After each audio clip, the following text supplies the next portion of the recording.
The desert had no mercy. From horizon to horizon. To horizon, nothing but rolling dunes and jagged stones stretched out beneath the searing sun. The air shimmered with heat, and the silence was broken only by the cry of a distant hawk. In the midst of that endless, unforgiving wasteland stumbled Clara, her lips cracked, her dress torn and dust-stained. She dragged one foot after the other, leaving behind faint tracks in the sand that the wind was eager to erase. Only yesterday, she had been with the wagon train, her last tether to safety and hope. She had thought the group would carry her westward, toward a new life, a new beginning. But her fever had slowed her, and when weakness forced her to fall behind, the others had made their choice. Survival was cruel in the wilds. One sick woman, they decided, was too great a burden. Clara had begged them not to leave her. She remembered the cold eyes of the wagon master, the muttered words, "We can't wait, she won't make it," and then the dust rising from their wheels as they abandoned her in the middle of nowhere. Her throat ached with thirst. Each swallow like swallowing sandpaper. Her tongue felt swollen. She had tried to ration what little water she'd carried in her canteen, but by mid-afternoon it had been dry. Now, with the sun beating mercilessly overhead, her skin burned despite the fabric of her bonnet and shawl. Every breath scalded her lungs, and every step seemed heavier than the last. Her mind drifted between the present and fragments of memory. She thought of home, of her mother's voice singing softly as she tucked her into bed. She thought of the promises she had whispered to herself when she set out west, that life would be better, that she could start over, that she could find belonging. But those dreams seemed far away, fading in the haze of heat and despair. As the hours dragged on, Clara began to stumble. The edges of her vision blurred, and she would catch herself only just before collapsing into the sand. She muttered words to herself, prayers or pleas, she wasn't sure which. Just one more mile, God help me. Don't let me die here. The desert offered no answer. Only the sun and the wind, both relentless. By evening, shadows stretched long across the land, but the heat lingered in the sand like burning coals. Clara fell to her knees, unable to force her legs to carry her further. The grains of sand bit into her skin, but she no longer had the strength to brush them away. She bowed her head, chest heaving, her bonnet slipping off to reveal sweat-soaked hair clinging to her face. In that moment, she realized with cold clarity, this was how it would end. Alone, abandoned, her body swallowed by the desert that already claimed so many forgotten souls. A tear slipped down her cheek, mingling with the salt of her sweat. She thought of her family again, of laughter around the hearth, of the smell of bread baking. If she closed her eyes, perhaps she could hold on to that one last memory before everything went dark. Her body swayed, and she sank sideways into the sand. The coarse earth pressed against her cheek, hot and unyielding. Above her, the sky deepened to a cruel gold, and the first stars began to prick the horizon. Her breathing slowed, shallow and ragged. This is the end, she thought. No one will find me here. But just as the weight of unconsciousness pulled at her, a sound stirred her fading awareness, a rhythmic pounding, distant at first, but drawing nearer. She strained to hear, unsure if it was real or a trick of her exhausted mind. Hoofbeats, steady, strong, growing louder with each passing second. Her eyes fluttered open. Across the shimmering horizon, a dark shape emerged, breaking the vast monotony of sand and stone. A horse, and on its back, a lone rider. Clara tried to raise a hand, but it barely moved from the ground. Her lips formed a wordless plea, though no sound escaped. The figure grew closer, the outline sharpening against the setting sun. Hat brim low, shoulders broad, the rider sat tall and sure in the saddle. Her last thought before the darkness claimed her was a desperate hope that the stranger was real, and that he would not ride past her as the others had. And then, the desert took her into silence. The desert was not kind, but Luke McAllister had long since made peace with it. He had lived with its cruelty, felt its sun on his back, and listened to its silence more times than he could count. To most, the endless stretches of sand and rock meant death. To Luke, it was home. He rode with the calm steadiness of a man who knew the land, his broad-shouldered bay horse carrying him across the barren expanse as the sun dipped lower in the sky. He had set out that morning for a supply run, planning to reach the small town 2 days right away. His saddlebags carried dried meat, water, and a few tools, nothing more than what he needed. It was supposed to be a simple journey. But fate had a way of bending even the steadiest plans, that as the horizon shimmered, his sharp eyes caught something, out of place against the sand, a shape too still, too human. He slowed his horse, narrowing his gaze. At first, he thought it might be another cruel trick of heat and light, the desert's way of mocking a man with mirages. But as he drew closer, the truth settled heavy in his chest. It was a woman. She lay crumpled in the dust, her dress torn, her bonnet discarded. Strands of her hair, darkened with sweat, clung to her face. Her skin was flushed with the telltale burn of the sun, and her chest rose shallowly as though each breath was a battle she was losing. Luke swung down from his horse in one fluid motion, boots sinking into the hot sand. He crouched beside her, his shadow falling over her fragile form. Her lips moved faintly, though no words came, and her hand twitched weakly against the ground. Easy now, he muttered, his voice low and steady, though the situation pricked unease in him. He slid an arm beneath her shoulders and lifted her. Carefully, as though she might break, she was light to lightened, hot to the touch. Her skin fevered from exposure. Reaching into his saddlebag, Luke pulled out his canteen. He tipped it gently to her lips, letting only a few drops fall. At first, she swallowed greedily, a small sound escaping her throat, half relief, half desperation. That's it, he murmured, keeping his grip firm but gentle. Don't rush it. You'll make yourself sick. Her eyes fluttered open, unfocused and glassy. For a brief second, their gazes met, her expression one of raw vulnerability, his of guarded concern. Then her lids fell shut again, her body going limp against him. Luke let out a breath through his nose, glancing at the empty horizon. Whoever had left her here was long gone. He didn't need to know the details to recognize cruelty when he saw it. The desert didn't forgive abandonment, and he couldn't fathom a soul cold enough to leave a woman in its jaws. With practiced efficiency, he lifted her fully into his arms and carried her to his horse. His bay stamped and snorted, sensing the urgency, but stood steady as Luke swung her up into the saddle before him. He mounted quickly, holding her securely against his chest. We'll get you through this, he said quietly, almost as if making a promise neither of them had asked for. He turned his horse toward the distant ridges, where his ranch lay nestled beyond the desert's cruel edge. The ride would be long, and the woman's condition fragile, but he had no choice now. Leaving her behind was unthinkable. As the horse surged forward, the desert stretched out around them in all directions, vast and merciless. Luke kept one arm around the stranger, steadying her slight frame against the jolting rhythm of the ride. He could feel the heat radiating off her, could hear the faint rasp of her breath. She was holding on by a thread, and he knew the journey to safety would test them both. The sun dipped lower, painting the sky with streaks of red and gold. To anyone else, it might have been beautiful. But for Luke, beauty meant little when death still hung close. He urged his horse faster, determination hardening in his jaw. He didn't know who she was, or what misfortune had brought her here. But in that moment, none of it mattered. What mattered was that she had been abandoned in the desert zone he had found her, and Luke McAllister was not a man who turned his back on the helpless. The desert night crept in slowly, the blistering sun giving way to a sharp chill that bit at exposed skin. Luke McAllister rode on, his horse's hooves beating a steady rhythm against the sand and hard-packed earth. In his arms, the woman lay, motionless, her head resting against his chest, her shallow breaths barely noticeable over the whisper of the wind. Luke's jaw tightened as he adjusted his grip around her. She felt fragile, as if the desert had stripped away all her strength, leaving only a faint spark of life. He could feel the heat radiating from her skin, fevered from the sun, yet every so often, a shiver rippled through her body. The contrast worried him. It meant her strength was slipping faster than he'd hoped.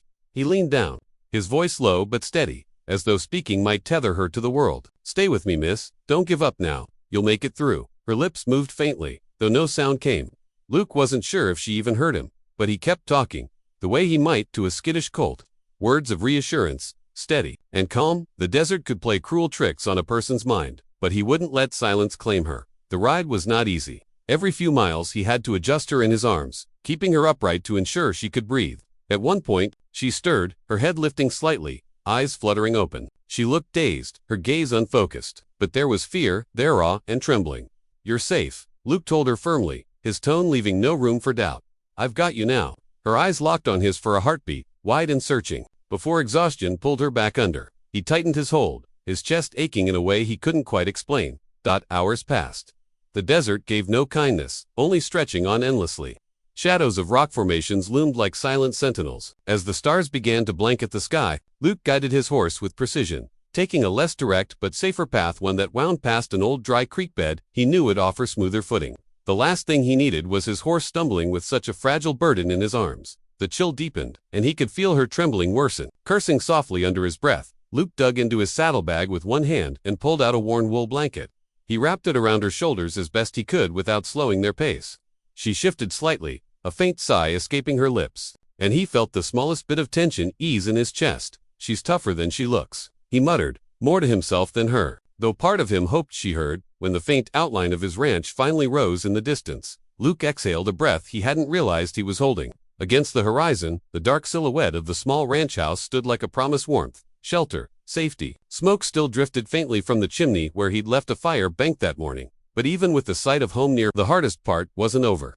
He urged his horse faster, pushing the animal to cover the last stretch quickly. Dust kicked up in a trail behind them as they rode over the final rise and descended into the wide pasture that led to the house. By the time he pulled up in front of the porch, the woman in his arms was limp again, her breathing shallow and ragged. Luke dismounted swiftly, cradling her against him as he carried her up the steps and shouldered the door open. The familiar scent of wood smoke and leather greeted him, grounding him in a place of control. Here, at least, he could do something. For her, he set her carefully on the worn leather couch by the fire, the flickering light casting shadows across her pale, sunburned face. Kneeling beside her, Luke brushed a strand of damp hair from her cheek. Her skin burned with fever, but beneath it, he could see the exhaustion etched deep into her features. "Don't quit on me now," he whispered, almost fiercely, as he reached for a basin of water and a cloth. She had survived the desert, but the fight was far from over, and Luke McAllister, rancher of the unforgiving frontier, found himself determined to see her through it no matter what it cost.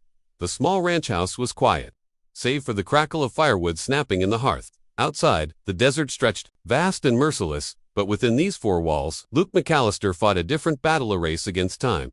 The woman lay still on the leather couch, her skin flushed with heat and her breaths uneven. Luke knelt at her side, wringing out a cloth and a basin of cool water, then pressing it gently against her forehead. The sweat clung to her temples, sliding down to her neck, but she didn't stir. He had seen men brought low by sunstroke before. Strong men, ranch hands who thought themselves invincible under the desert sky. Some made it through, some didn't, and looking down at her, Luke felt a gnawing unease in his chest, because this woman didn't have the same reserves of strength those men did. She had been left with nothing but scraps of willpower, and he couldn't tell if that would be enough. "Come on now," he muttered under his breath, his voice firm, though his stomach tightened. "You didn't hold on out there just to quit now. You're tougher than that." He tilted her head slightly, holding a cup of water to her lips. With careful patience, he let droplets fall into her mouth. At first, it seemed useless. Her lips barely moved, but then, after what felt like an eternity, she swallowed, a weak sound slipping from her throat. Luke exhaled slowly, relief brushing through him. "That's it, that's good."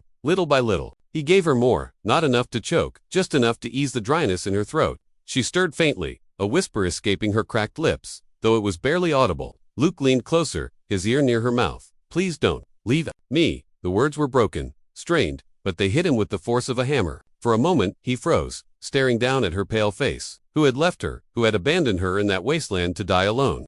The anger rose hot in his chest, but he forced it down. Questions could wait. Right now, she needed him steady, not seething. "I'm not leaving you," he said softly, his voice carrying a rough promise. "Not now, not ever. You're safe here." The hours crawled by, measured in heartbeats and the damp cloth he kept cooling and pressing against her skin. The fever fought viciously, and more than once, Luke feared he was losing her. Her breathing would hitch, her body trembling before going frighteningly still. Each time, he coaxed her back, speaking firmly, grounding her with words. "Stay with me. Breathe. That's it. You can fight this." Her hands twitched occasionally, grasping at the blanket or the edge of his sleeve as though trying to anchor herself. Luke never pulled away. If she needed to hold on, she could hold on to him. By the time the moon climbed high, Luke's own body ached with exhaustion. His eyes were gritty, his back stiff from kneeling, but he refused to move far from her side. He tended the fire, adjusted the blanket, made sure she drank in tiny sips. Each small improvement, her skin cooling slightly, her breaths growing a little steadier, was a victory. And yet, her battle was far from over. At one point, her eyes fluttered open, glassy but searching. She blinked up at him, confusion clouding her features. For a brief second, Luke wondered if she thought he was the one who had abandoned her. "Where am I?" she whispered, voice hoarse and trembling. "You're at my ranch," he answered, keeping his tone calm, measured. "I found you in the desert. You're safe now." Her brows knit, and tears welled at the corners of her eyes. "I thought I was going to die." Luke's throat tightened. He set his hand lightly over hers, calloused fingers dwarfing her, delicate ones. "Not on my watch," he said gruffly. "You've still got fight left in you, and I'll see you through this." Her eyes closed again, but this time there was less tension in her face, as though his words had given her something to cling to. Luke stayed by her side through the night, listening to the steady crackle of the fire and the faint, fragile rhythm of her breathing. Outside, coyotes howled in the distance, but inside the small house, the woman battled for her life, and Luke silently vowed he would not let her lose. For the first time in a long while, the rancher felt something stir inside him that went deeper than duty or kindness. A connection, fragile but undeniable, had already taken root. He hadn't just rescued a stranger. Somewhere between the desert and this room, she had become something more. Morning sunlight streamed through the small ranch house windows, spilling golden light across the wooden floorboards. The fire had burned down to embers, and Luke McAllister, who hadn't slept a wink, sat slouched in a chair near the couch. His eyes were gritty, his body worn, but his gaze remained fixed on the woman lying under the wool blanket. She looked better than she had the night before. Her fever had broken in the early hours, her breathing steadier now, no longer ragged and shallow, but she was still pale, her lips dry, her strength barely returning. Luke rubbed a hand across his tired face, feeling a weight lift from his chest. She had survived the night. That was a victory.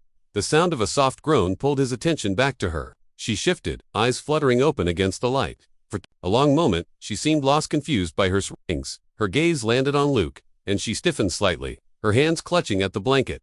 "Easy," Luke said quickly, his voice calm but firm. He leaned forward, elbows resting on his knees. "You're safe. You're at my ranch. I found you out there in the desert." Her eyes searched his face, suspicion mingling with fear. He could almost read her thoughts. "Who are you? Can I trust you? You've been unconscious near a day," Luke continued, keeping his tone steady. "Fever had its claws in you, but you pulled through. You're tough, stronger than you think." Her lips parted, but her voice was faint, cracked from thirst. Water. Luke poured a cup and held it carefully to her lips. She drank in slow sips, her trembling hand brushing against his as she steadied herself. Once finished, she sank back against the pillow with a tired sigh. For a few heartbeats, silence hung heavy in the room, broken only by the crackle of the last ember.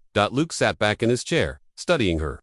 She was young, though the harshness of the desert and the ordeal she had endured had carved lines of exhaustion on her face. Yet, beneath the weariness, there was strength, a quiet resilience. Finally, he asked the question that had gnawed at him since he found her.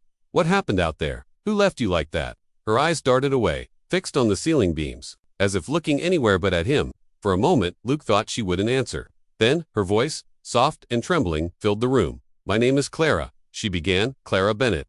I came west with a man." Her throat tightened, and Luke noticed the way her hands clutched the blanket. "He promised me a new life. Said there'd be land, a home, something better than the nothing I left behind." Luke's jaw tensed. He'd heard this story before, in one form or another. Dreams sold cheap by men who didn't have the grit to see them through. "But he, lead," Clara whispered, her voice breaking. "He wasn't after a home, he was after control. When I wouldn't bend to it, he left me. Out there, no food, no water. Just rode off and left me in the desert to die." Her eyes glistened with unshed tears, but she held them back, her pride fierce even in weakness. Luke felt his fists clench. He wanted to ride out right then and find the coward who had abandoned her. But he forced his anger down, knowing Clara didn't need his rage, she needed calm, reassurance. "You're safe now," he told her, his voice low but steady. "Whoever he was, he won't touch you again." Her gaze flicked back to him, hesitant, weighing his words. Trust didn't come easy, not after betrayal that deep, but Luke saw the faintest flicker of relief soften her expression. Silence lingered, not uncomfortable, but heavy with unspoken things. Luke shifted in his chair, running a hand through his tousled hair. "Rest, Clara," he said, finally. "You've been through hell. The rest can wait." She nodded faintly, eyes slipping closed. Again, exhaustion dragging her back under. But this time, it wasn't the fever's grip, it was the simple, natural pull of healing sleep. Luke sat back, exhaling long and slow.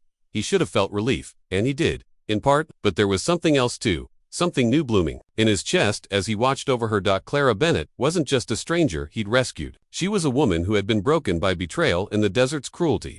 And Luke McAllister, hardened rancher though he was, found himself with an unfamiliar urge not just to save her life, but to protect her heart. The days after Clara's fever broke moved slowly, like the measured ticking of a clock. Luke kept to his steady rhythm, tending to the cattle at dawn, hauling water, mending fences. Yet every time he returned to the small ranch house, his thoughts carried him to one place, the woman recovering under his roof. Clara was stronger. Now her color, returning little by little, she could sit up for short spells, and Luke often found her staring out the window, watching the endless sweep of desert that stretched toward the horizon. There was longing in her gaze, but also something sharp, like pain wrapped in silence. At first, Clara said little. She thanked him in soft words, polite, reserved, but never too much more. Luke didn't press. He wasn't one to pry, and he knew better than anyone that some wounds took time before they could be named aloud. Still, the unspoken questions lingered. Between them, one evening, as the sun sank low and painted the sky in streaks of crimson and gold, Luke brought in a tray with supper stew and cornbread, plain but hearty. Clara looked at the meal, then at him, brows knitting. "You don't have to do all this," she murmured. "I don't want to be a burden." Luke set the tray down on the small table by the couch, his movements slow and deliberate. "You're not a burden," he said simply. "You're a guest." She let out a dry laugh, though it lacked mirth. A guest doesn't usually arrive half-dead in the desert. Luke met her gaze evenly, his tone steady. "Doesn't matter how you got here. What matters is you're here now, and until you're strong enough to stand on your own, this place is as much yours as mine." her lips pressed together, and for a moment Luke thought she might argue. Instead, she gave the faintest nod and picked at the cornbread. That night, however, the tension surfaced again. As Luke stoked the fire, Clara's voice drifted from the couch, quieter than the crackling wood. "You should know," she said, eyes fixed on the flames. "I don't trust easily, not anymore." Luke leaned on the hearth, watching her cantering. "Blame you," he replied. She turned her head, surprise flickering in her eyes at his lack of protest. He shrugged. "Man leaves you in the desert like that. He took more than your trust. That's no small thing to come back from." Clara swallowed, her throat tight. "And what if I never get it back? What if I can't believe in anyone again?" Luke studied her for a long moment. Then he spoke, his voice low, steady, carrying a weight of honesty. "Then that'll be your choice. Trust can't be forced. But I'll tell you this." He stepped closer, his shadow falling long across the firelight. "I ain't him. Whatever he was, whatever he did to you, won't get that from me." The room grew still. Clara's chest rose and fell with shallow breaths, her fingers tightening on the blanket. She wanted to believe him. He could see it in the way her eyes softened, only to harden again as though she couldn't allow herself the weakness. Finally, she whispered, "Why? Why help me? You could have left me there, and no one would have known." Luke's jaw worked, but his answer was plain. Because it was the right thing to do. Because no one deserves to be left like that. And because he hesitated, surprising himself with the admission that wanted to rise, but he cut it short, shaking his head. "Because I couldn't ride away." Their eyes locked in the firelight, and in that fragile silence, something shifted, unspoken thread weaving between them. But with that thread came tension, too. Clara tore her gaze away, her voice brittle. "You don't know me. You don't know what I've done. What if I'm not worth saving?" Luke's reply came without hesitation, rough but steady. "Everyone's worth saving. Clara, don't let one man's cruelty make you think otherwise." The words struck her harder than she wanted to admit. She turned away, biting back tears, while Luke straightened and returned to his chair. He didn't push, didn't prod, just sat in silence, the firelight flickering over his weathered features. Night, Clara lay awake long after Luke had gone out to check on the livestock. She stared at the ceiling beams, her heart torn between fear and something new she hadn't felt in so long. Hope. And though she fought it, the truth pressed on her heart. The rancher's presence made her feel safer than she had in years.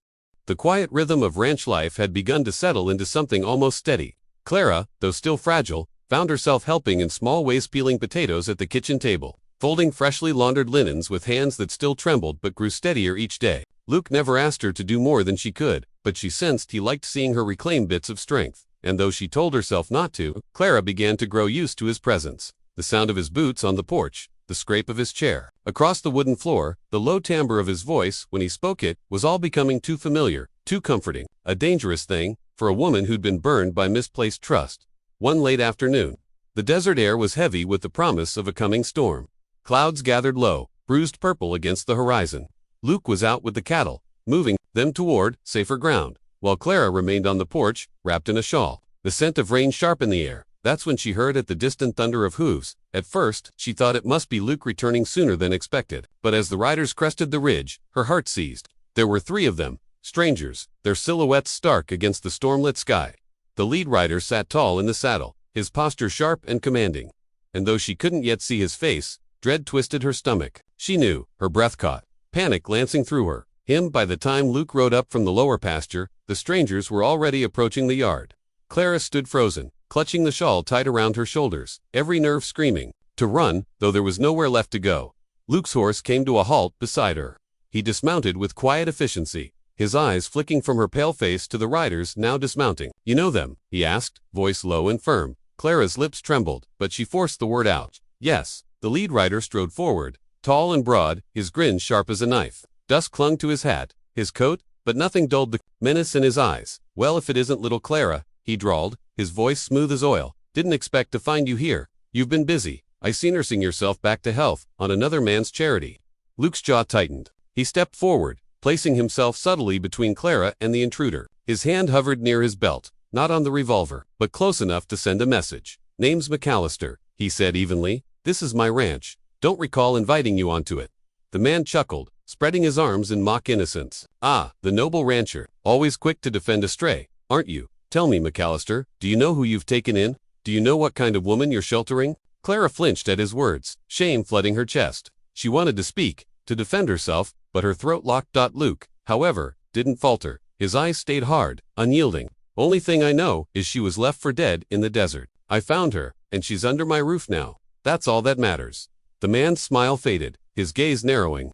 "She's mine," he snapped. "She belongs to me. And I've come to take her back." The words hit Clara like a physical blow. Belongs, as though she were cattle to be bought, sold, or abandoned at will. She shook her head, her voice breaking as it finally burst free. "I'm not yours, not anymore. You left me. You left me to die." Her outburst echoed across the yard, sharp and trembling. The man's eyes flashed with anger, but Luke stepped forward, shoulders squared, his presence like a wall. "You heard the lady," Luke said, his tone calm but edged with steel.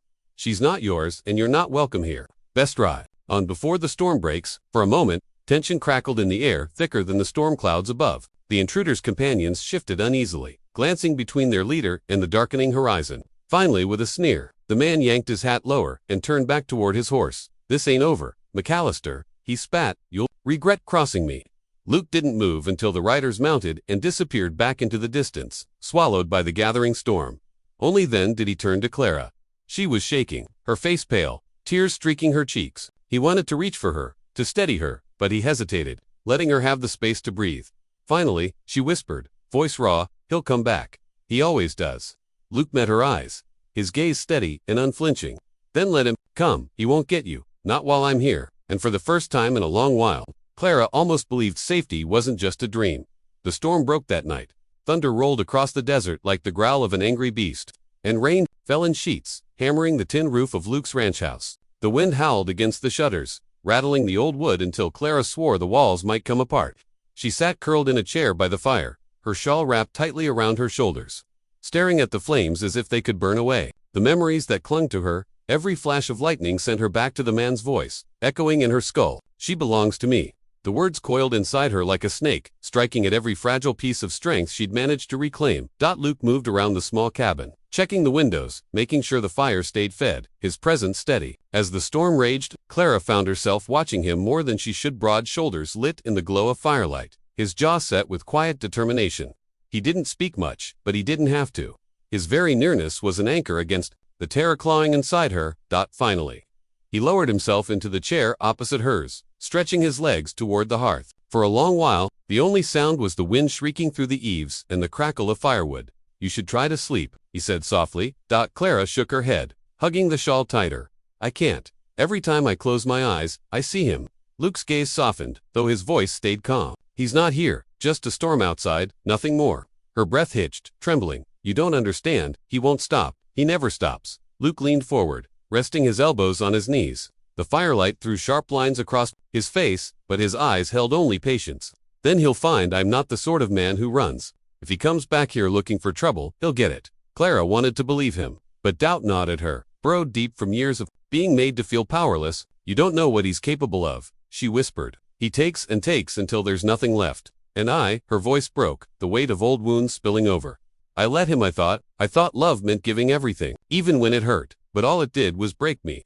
For the first time since she'd come to his ranch, Luke's composure cracked not with anger, but with something sharper, a quiet ache in his eyes. He shook his head slowly. "That wasn't love, Clara," he said, voice low but firm. "That was control. Cruelty. A man like that doesn't know a thing about love." Her throat tightened. Tears threatened, but she forced them back, gripping the edges of the shawl like a lifeline. "And what do you know about it? About love?" Luke leaned back in his chair, gaze drifting to the storm-lashed window.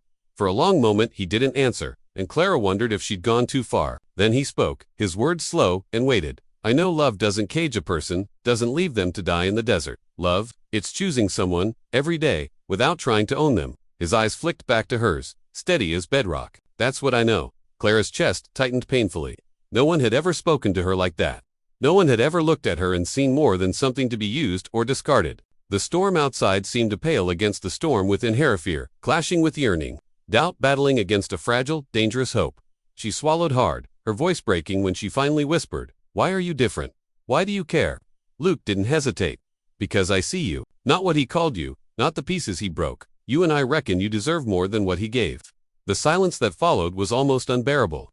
The fire popped, thunder roared, but in that small room, Clara's heart beat louder than the storm. For the first time, she didn't look away. Her eyes locked with his, and the air between them shifted thick with unspoken truths, heavy with something that frightened her more than the man who haunted her past. Because what she felt, in that moment, wasn't fear. It was trust, fragile and new, rising like a flame against the darkness. Luke didn't move closer. didn't push, he only held her gaze, steady and sure, like a man willing to wait as long as it took, and for the first time in years, Clara let herself believe that maybe the storm would pass.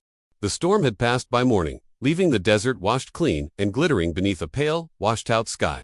Puddles clung to the hard earth, and the air carried the sharp scent of wet mesquite. Clara stood on the porch, arms wrapped around herself, drinking in the rare coolness. For a fleeting moment, it felt like peace, like maybe life could be stitched together again. Piece by fragile piece. But peace never lasted long. By midday, Luke was out mending a fence line torn down by the storm. Clara had just stepped back inside to prepare a pot of stew when the sound came, the distant thud of hooves. Her heart clenched instantly. Instinct, recognizing what her mind prayed wasn't true. She hurried to the window, peering out from behind the curtain. Dust rose in the distance. 3 riders. The same silhouettes she'd seen days before, and leading them, as always, was him. Her knees weakened, and she clutched the window frame to stay upright. He's back. Luke entered moments later, dust streaking, his shirt, his hat pulled low against the sun.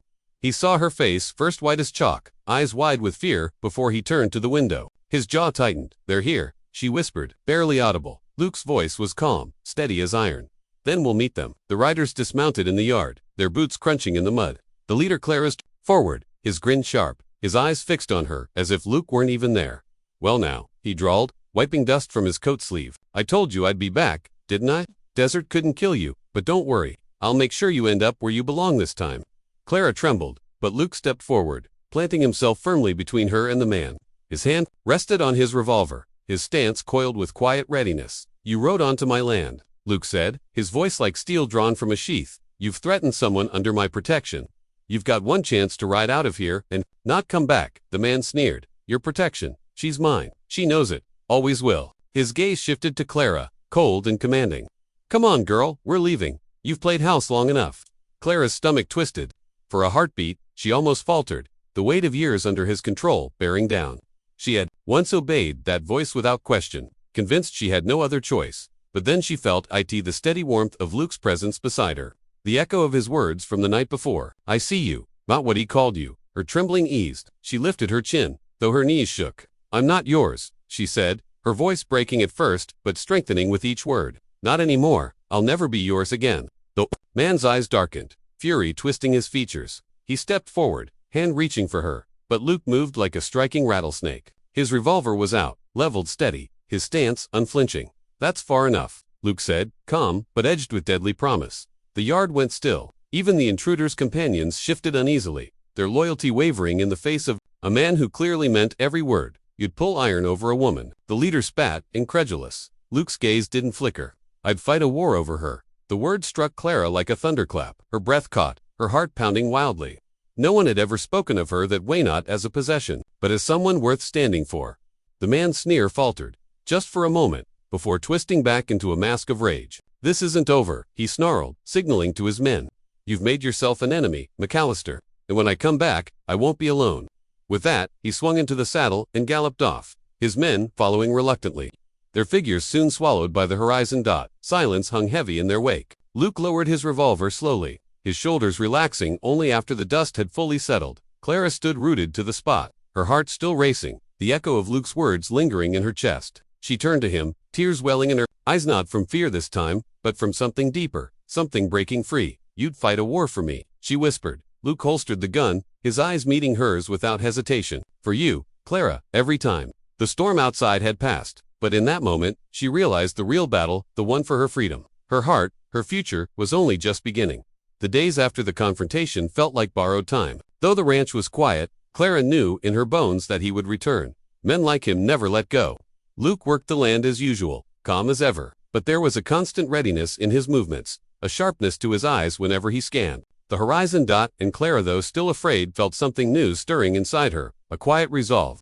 For too long she had been silent, letting him write her story in bruises and chains. Luke had stood for her when no one else ever had, but deep inside, she knew the final step had to be hers. If she was ever going to be free, she would have to face him herself. It happened at dusk, when the sky burned orange and purple over the desert. Clara was in the barn, gathering feed for the horses, when she heard the sound of hooves again. Closer this time, the hair on her arms stood on end. She stepped to the doorway, and her stomach twisted as she saw him alone this time, riding hard, his face set with rage. Luke emerged from the house, revolver at his hip, every muscle taut. Get inside, he said firmly, but Clara didn't move. Her heart hammered, but her feet stayed planted. She couldn't hide anymore. Not now. The rider pulled up, dust swirling around him. He swung down, boots hitting the earth hard, and his voice tore through the air like a whip. You think you can stand against me? He shouted, his glare cutting between Clara and Luke. You think she belongs to you now? She's mine. Always has been. Always will be. Luke's hand hovered near his gun, his voice steady. She doesn't belong to anyone but herself. The man's lip curled. Then let her say it. Let's see if she dares.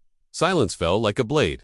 Clara's breath caught in her throat, her body trembling. Every instinct screamed at her to shrink back, to let Luke speak for her, to let him handle it. But Luke didn't move, didn't answer. He only looked at her, his steady, grounding gaze, saying without words, "This is your choice." Clara stepped forward. Her legs felt like water, but each step grew firmer until she stood in the open yard, only a few paces away from the man who had once owned her life. Her voice wavered at first, but she forced the words out. "You don't own me. Not now, not ever again." His eyes narrowed. "You think you're strong enough to walk away from me. You're nothing without me." Nothing. Clara's fists clenched, nails biting her palms. Once, those words had been gospel. They had bound her tighter than any rope. But now she looked past him to Luke, standing steady like a wall behind her, not speaking, not pushing, just believing in her, and she realized the truth. "I'm more without you than I ever was with you," she said, voice gaining strength. "You left me to die in the desert." She gestured to Luke, her voice breaking into fire. "He found me, and for the first time, I learned what real strength is. Not control, not fear, love." The man's face twisted, fury overtaking him. He reached for his gun, but he was too slow. Luke's revolver was already drawn, aimed with deadly precision. "Don't," Luke said, his voice a cold warning. The standoff stretched to desert, holding its breath. Clara's heart pounded so loud she could hear nothing else. Finally, the man's hand fell from his weapon. He spat into the dust, his face red with fury. "This isn't over," he growled. "Yes," Clara said, her voice clear and unwavering. "It is." For the first time, she ended it, not Luke, not fate, but her own choice. The man hesitated, then turned, mounting his horse with a curse. He rode off into the horizon, shrinking until the desert swallowed him whole. Silence returned. Clara's knees buckled, and she swayed, but Luke was there, catching her, steadying her, in his arms. She buried her face against his chest, tears spilling hot and fierce. Not of fear, but of release. "It's over," she whispered, her voice trembling. "Truly over." Luke pressed his hand gently to the back of her head, his voice low, rough, with emotion. "You ended it. You set yourself free." Clara pulled back, her eyes meeting his. In them, she saw not a rescuer, not a shield, but a partner. Someone who hadn't stolen her strength, but had helped her find it. Her lips trembled into a smile, small but real, and maybe I can begin again. Luke brushed a tear from her cheek, his eyes warm as the fading sunset. "Not maybe, Clara, you already have." And as the desert night fell, Clara realized the truth. She had been abandoned in the desert, yes, but she had been found too, not just by a rancher, but by herself. And in that finding, she discovered the courage to love again.